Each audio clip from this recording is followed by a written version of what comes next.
அதிமுகவில் இருந்து இங்கே வந்திருக்கேன், ராஜினாமா பண்ணியிருக்கேன் அப்படின்னா அதுக்கு ஒரே காரணம் என் தொகுதி மக்களுடைய நலனுக்காகத்தான். நீ ராஜினாமா பண்ணி தொகுதி மக்களுக்கு என்ன செய்ய போற, அது உங்களுடைய கேள்வியாக இருக்கும். நிச்சயமாக கடந்த 5 ஆண்டுகளாக நான் சட்டமன்ற உறுப்பினராக அம்பாசமுத்திரத்தில் எதிர்கட்சி சட்டமன்ற உறுப்பினராக இருந்தேன். என்னுடைய சட்டமன்ற நிதியில் என்ன பண்ண முடியுமோ அதைத்தான் பண்ண முடிஞ்சதை தவிர வேற எந்த விதமான நலத்திட்டங்களையும் கொண்டு வர முடியலை. குறிப்பாக முன்னாள் முதல்வர்கள் உங்கள் தொகுதிக்கு தேவையான 10 கோரிக்கை கொடுன்னு கேட்டு நான் கொடுத்து இதுவரைக்கும் எதுவுமே நடக்கலை.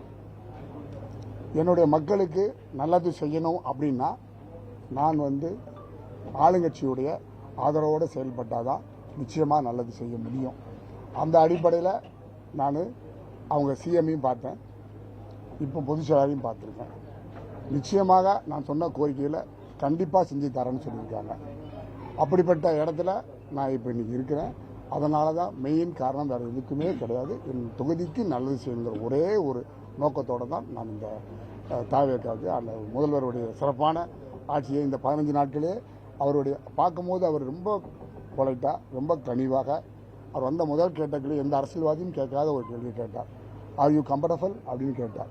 ஸோ இது மாதிரி யாருமே கேட்கல இது வரைக்கும். நானும் நிறைய தலைவர்களை சந்திச்சிருக்கிறோம்.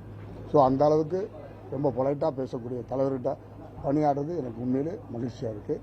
இன்றைக்கி நீங்கள் பார்த்தீங்கன்னா இங்கே இருக்கிறவங்க பூரா என்னுடைய மாவட்டத்தில் இருந்தும் சரி, மாநில பொறுப்பு, மாவட்ட பொறுப்பு, குறிப்பாக என் தொகுதிக்கு அத்தனை பேரும் கழக நிர்வாகிகள் அத்தனை பேரும் இன்றைக்கி நிற்கிறாங்கன்னா அவங்களுக்காகவும் என் தொகுதி மக்களுக்காகவும் நல்லது செய்கிற ஒரு காரணத்தை தவிர வேறு எந்த காரணமும் கிடையாது.